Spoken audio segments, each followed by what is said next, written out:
Meningkatkan produktivitas tentu saja. Kemudian meningkatkan kebahagiaan hidup. Bismillah. Assalamualaikum warahmatullahi wabarakatuh. Kita lanjutkan lagi belajar kita. Sekarang prinsip yang pertama, prinsip hidup minimalis itu singkirkan segala yang mempersulit hidup, yang nambah-nambah kerjaan, yang ngeribeti saja, ngerepoti saja padahal tidak penting. Singkirkan saja. Kadang-kadang ada yang ada tidak di sini yang suka misalnya dengan ikan misalnya, terus beli akuarium. Awal-awalnya seneng, tapi lama-lama males ngurusi. Akhirnya ikannya mati, akuariumnya buang. Terus kapan-kapan kok seneng lagi, terus beli akuarium lagi. Beli ikan lagi, tapi terus yang buang lagi.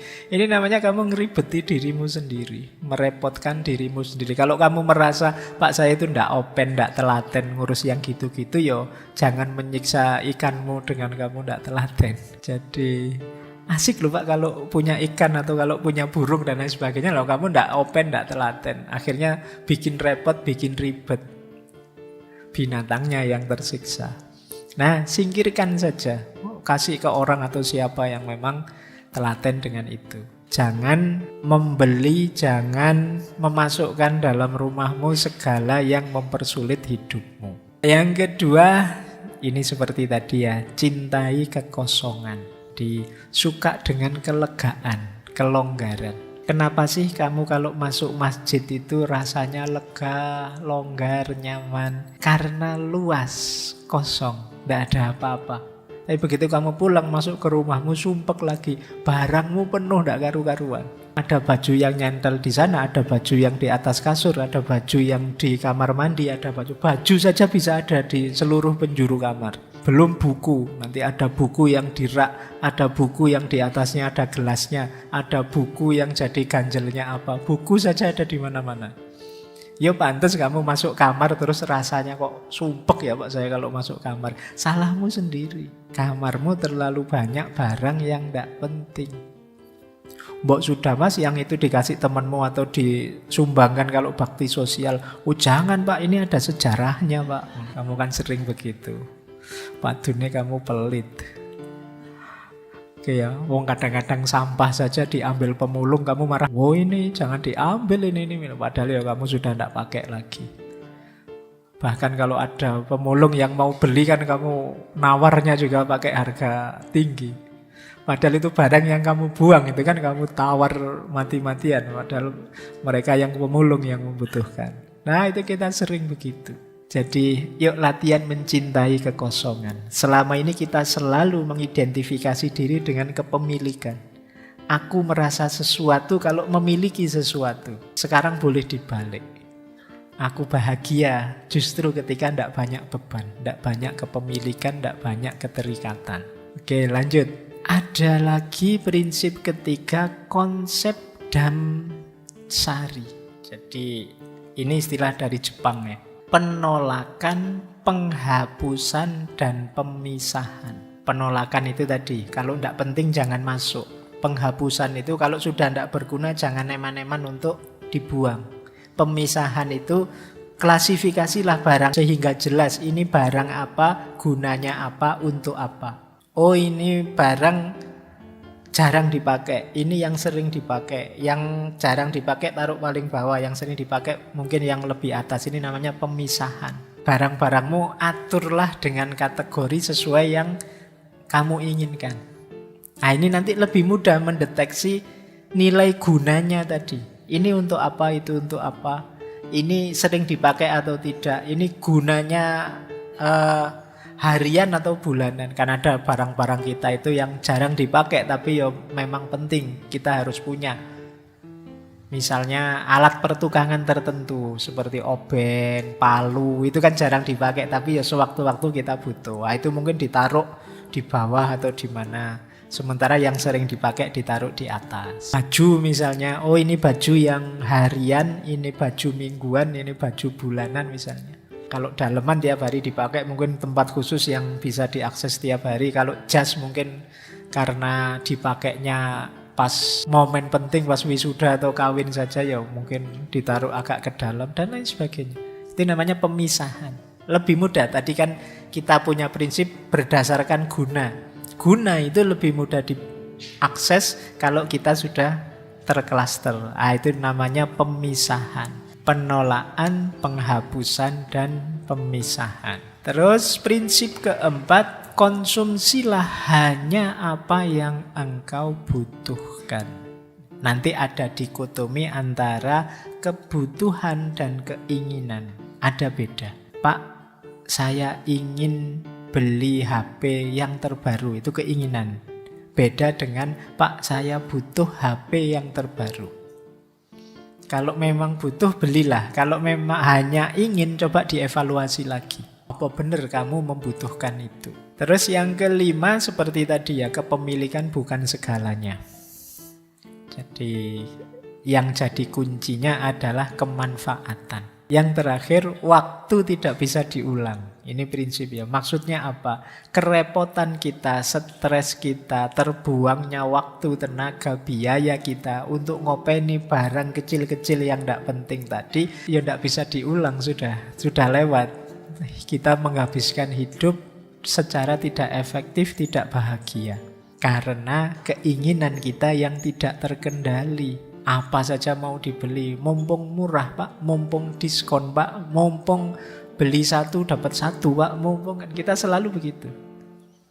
Akhirnya ya jadinya kita tidak efisien dalam hidup, waktu kita terbuang. Lanjut. Nah, sekarang manfaatnya, ini belum masuk ke filosofinya ya, masih praktis. Manfaat hidup minimalis yang pertama, hemat waktu, tenaga, biaya. Ini jelas ya, semakin sedikit yang kita miliki kan semakin sedikit alokasi waktu, alokasi tenaga, alokasi biaya untuk barang yang kita miliki. Yang kedua, mengurangi stres. Ini tidak perlu dijelaskan. Tadi banyak ilustrasi bagaimana punya banyak hal ya resikonya banyak. Potensi stresnya lebih tinggi. Kemudian memberi ruang dan waktu untuk hal yang lebih penting. Kayak tadi misalnya kalian yang males ngurusi akuarium tapi punya akuarium, akhirnya kan waktu, tenaga, fokus ke situ. Akhirnya kepikiran. Jangan dikira cuma mikir menunda-nunda itu tidak stres. Stres juga. Saya pingin sekali nyabuti rumput di depan kos-kosan. Ini kok ya sudah kotor, tapi kapan ya? Tapi terus tidak gerak-gerak. Besok gitu lagi nongkrong depan kos-kosan. Pingin sekali nyabuti rumput itu, tapi kapan ya? Jadi kamu kepikiran, stres, tapi ya tidak jalan. Kamu mungkin sering begitu. Jadi waktumu terbuang sia-sia. Yuk, efektifkan waktu. Jangan buang-buang waktu, tenaga, biaya untuk hal yang tidak penting. Kemudian kesempatan berbagi. Tadi kan ada bersih-bersih, buang-buang. Ya yang masih bagus kan bisa kita pakai untuk berbagi. Masih bagus ya Pak. Kalau bahasanya agama justru yang masih bagus itu yang pahalanya besar. Lantanalul birro hatta tunfiku matuhibbun. Jadi belum engkau memperoleh kebaikan sampai engkau memberikan yang engkau cintai. Barang ya, bukan orang. Jadi kalau kamu punya barang masih bagus, masih baik, tidak apa-apa sodakohkan. Kita kan sodakoh itu kadang-kadang memberi itu nyari yang sudah jelek. Bahkan panitia bakti sosial itu sering pakai kalimat yang baju bekas yang layak pakai. Biasanya kalimatnya gitu. Sebenarnya tidak masalah menerima sumbangan dalam bentuk baju baru misalnya, kan tidak apa-apa. Siapa ngerti ada memang orang ingin menyumbangkan bajunya yang baru-baru, ya ditulis saja baju baru atau bekas yang masih bagus. Karena layak pakai itu ya kadang standarnya beda. Nanti bagi orang tertentu ini masih layak kok, padahal sudah sangat tidak layak itu. Disebutnya layak, mentang-mentang kamu ingin buang sampah, kamu berikan ke orang padahal sudah sangat tidak layak. Itu sudah robek-robek. Robek kan bisa dijahit. Warnanya pudar, tidak masalah, bisa buat sehari-hari. Sepatunya kamu pengen buang barang. Nah, yuk ada kesempatan berbagi. Terus jangan lupa ramah lingkungan.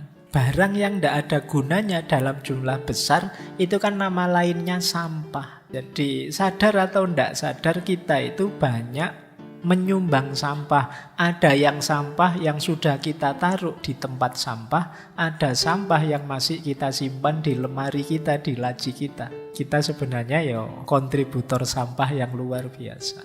Maka ayo latihan minimalis. Nah, manfaat yang lain meningkatkan produktivitas tentu saja. Kemudian meningkatkan kebahagiaan hidup karena rasa khawatirnya kecil. Ya kayak tadi loh, kamu punya barang baru, barang bagus, itu kan khawatirnya lebih besar. Barang kesayangan khawatirnya lebih besar. Tapi kalau kamu simpel-simpel saja, hidupmu santai saja, barang-barangmu juga biasa-biasa saja, secukupnya, khawatirnya juga lebih kecil. Lanjut. Nah, ini ada teori dari Francine J. Teman-teman mungkin pernah atau sudah baca bukunya yang judulnya Seni Hidup Minimalis. Nah, dia punya rumus namanya streamline. Streamline itu ya singkatan dari huruf pertama. Jadi huruf pertamanya itu kan S, T, R, I, A, M, dan seterusnya. Itu kalau dibaca streamline. Ini singkatan cara kita mempraktekkan hidup minimalis. Yang pertama apa? Prinsip pertama, start over.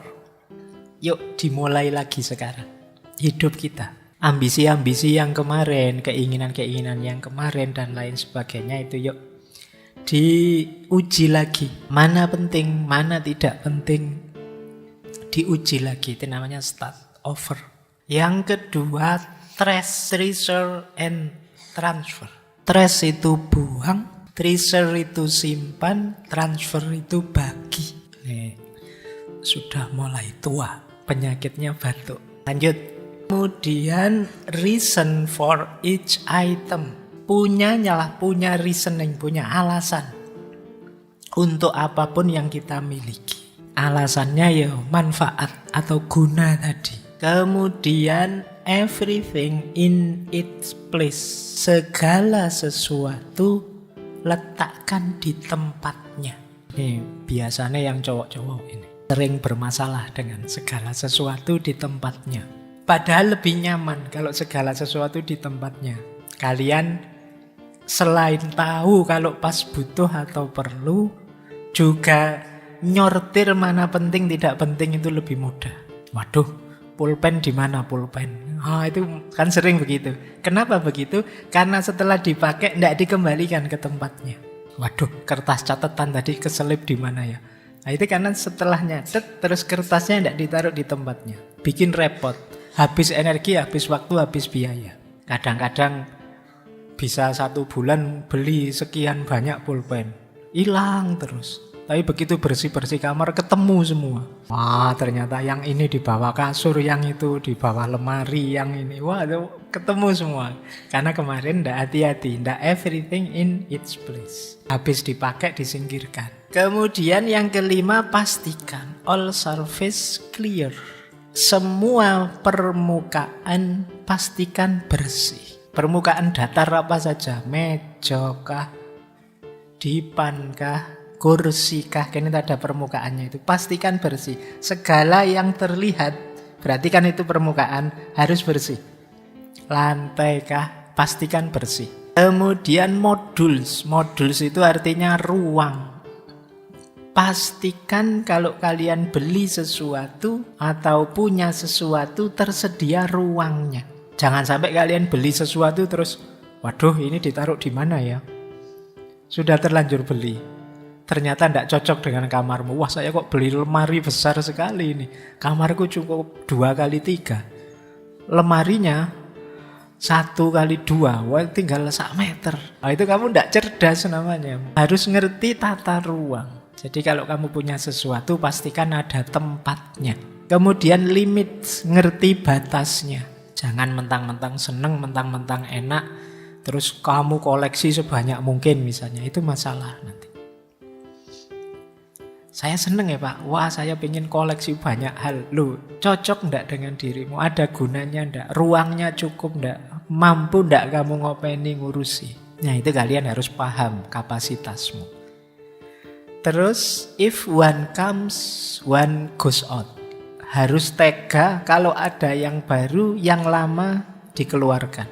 Kayak waktu kita beli baju misalnya, ada yang baru, yang lama dikeluarkan. Misalnya kalian pingin ideal baju menurutmu berapa? 5 misalnya. Ya pertahankan 5. Kok beli baju yang ke-6, salah satu yang 5 tadi share ke yang lain, bagi ke yang lain. Nah, itu maksudnya one comes, one goes out. Zaman saya di pondok itu pernah baju yang saya punya itu hanya seragam sekolah dan 3 baju. 3 baju itu 1 dipakai, 1 di lemari, 1 dicuci. Oke, kalau sudah tua ini mau romantis susah. Nah iya, mau romantisan terus batuk, nggak jadi.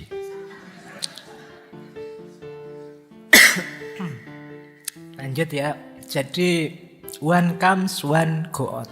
Ini lanjut cerita saya tadi. Jadi 1 dipakai, 1 dicuci. Nanti besoknya yang dipakai dicuci, yang di lemari dipakai, yang dicuci taruh lemari.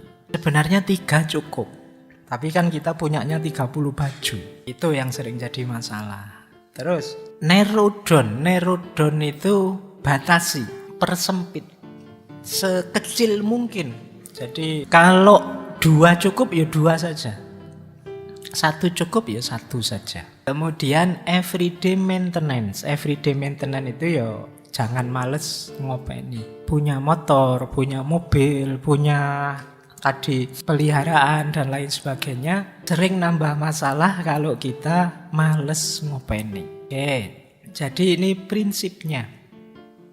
Namanya streamline. Lanjut. Ini istilah-istilah ya, ini mengenalkan saja. Ini sering sekali dipakai oleh orang-orang minimalis. Saya cepat saja, ini mudah. Ada zero waste living. Jadi hidup yang tanpa sampah. Karena semua yang kita miliki berguna. Kemudian yang kedua, prinsip less is more. Less is more itu justru dengan punya sedikit kita bisa berbuat banyak. Justru dengan kepemilikan yang sedikit kita bisa memberi banyak. Karena sedikit yang harus diurusi, kalian bisa belajar lebih banyak. Kalian bisa menulis lebih banyak. Waktumu lebih longgar. Itu namanya less is more. Yang ketiga, distraksi. Distraksi itu ya hal-hal yang memalingkan kita dari yang penting-penting. Ya kayak tadi misalnya diskon, kemudian flash sale, kemudian dan lain sebagainya. Ini namanya distraksi. Memalingkan kita dari yang penting. Kita jadi tidak jeli, kita jadi tergoda. Nah, itu distraksi. Distraksi itu ya wujudnya bisa macam, bisa barang, bisa orang, bisa pikiran, bisa sistem dan lain sebagainya. Yang itu membuat kita menjauh dari yang penting-penting. Itu namanya distraksi. Saya mau belajar nih, tapi punya temen satu ini ngajak guyon terus. Nggak sinau-sinau aku. Nah, itu namanya distraksi. Jadi dia memalingkan kita dari hal yang penting. Aku pingin segera mencari bahan untuk makalahku, tapi kok game ini asik ya, aku paling kok keterusan main game terus, mau tak hentikan kok pahit, ndak enak ya. Memang lagi rame-ramenya. Nah, ini namanya game tadi, jadi distraksi buatmu. Nah, jeli-jelilah membaca, oh ini distraksi, harus berani aku tinggalkan. Baik, terus clutter. Clutter itu situasi ketika kacau balau, itu namanya clutter. Ruwet, itu namanya clutter. Apapun itu, antara yang penting dan tidak penting kamu tidak jelas, itu berarti clutter. Antara yang berguna dan tidak berguna kamu tidak tahu, itu namanya clutter. Nanti ada decluttering. Kalau decluttering itu ya upaya mengatasi clutter tadi, menyortir, memilah, memilih dan lain sebagainya. Jadi ini istilah-istilah yang sering muncul dalam wacana minimalisme. Zero waste living, less is more, distraksi, clutter dan decluttering. Yang lebihnya mohon maaf. Wallahul muwaffiq, wallahu a'lam bissawab. Wassalamualaikum warahmatullahi wabarakatuh.